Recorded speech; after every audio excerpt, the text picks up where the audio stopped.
So, hello guys! Another day, another ganap na naman tayo. So, andyan ako sa work. Nag-CR muna ako para ipakita ko sa inyo yung before ng aking ngipin. At yan, natapos na nga ako sa work. Nag-joyride na ako dahil hindi ako marunong mag-commute papunta dun sa location sa Timog. Pero madali lang naman pumunta dun. And ayan, nag-joyride na ako. Andyan ako sa Eastwood, Philippines dahil dyan ang aking trabaho. And nandito na nga tayo ngayon sa labas ng clinic ni Doc Ziven and pumasok na tayo sa loob. And yan, selfie-selfie lang muna si Akla habang hinihintay yung turn niya. And yan, pinapakita ko sa inyo ngayon ang loob ng clinic ni Doc Ziven. Andyan din yung kanyang mga award. Ayan yung front desk. Yan yung mga awards niya. Ayan yung mga pwede niya gawin, braces and bunot ng ngipin, pasta, cleaning ng ngipin. Nag-veneers din si Doc Ziven at marami pang iba.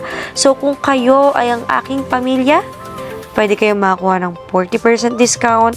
At kung kayo naman ay aking taga-subaybay, kaibigan o malapit na kaibigan, pwede kayong makakuha ng 30% discount. So, yan na nga. Ayan, outfit check habang naghahantay sa turn niya. At para naman makuha nyo ang mga discount, pwede nyo gamitin ang aking code na Dentalica_Shuana25 para makuha nyo ang 30% discount at 40% discount para naman sa aking family. So, yan na nga, nag-start ng linisin ni Doc Ziven ang aking ngipin dyan. Hindi naman totally ganun kadumi yung ngipin ko dahil palagi naman ako nagpapalinis every 6 months. So, ayan na yung ngipin ko. Tamang cleaning lang and then later, papastahan niya ni Doc Ziven.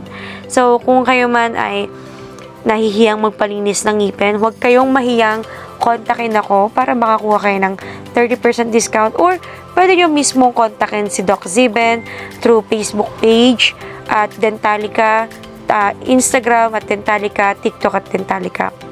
Pwede nyo siyang i-message doon or tawagan yung number niya or i-message siya or i-text message siya as para makapag-schedule kayo ng linis ng ngipin, kung gusto nyo magpa-veneers, kung gusto nyo magpa-brace, ganon, or kung nahihiya kayo sa confidence nyo, kung may sungki kayo, pwede kayong lumapit kay Doc Ziven at matutulungan niya kayo na pagandahin ang inyong mga ngipin. So, dyan, nililinis pa rin ni Doc Ziven ang ngipin ko. Guys, sobrang gaan talaga ng kamay niya. Kita-kita nyo naman siguro yung reaction ng mukha ko, di ba? Normal na normal. Hindi ako pumipikit or what. Hindi ako nasasaktan, guys. Kasi sobrang normal lang talaga ng paglilinis ni Doc Ziven. And sobrang gaan ng kamay niya. And sobrang babait din ng mga assistant ni Doc Ziven. Pinupunasan nila yung face ko kapag may tumatalsik na tubig. And so, sa part na yan, pinapasta ako ni Doc Ziven and yung UV light para naman tumigas yung nilalagay dun sa ngipin ko as pasta. So, ayan. Tamang pantay-pantay lang nung pagpasta sa akin ni Doc Ziven. Kung kayo naman ay nasa malayong lugar, dalawang branch ni Doc Ziven. Meron sa Kogyo, which is sa Antipolo, Rizal.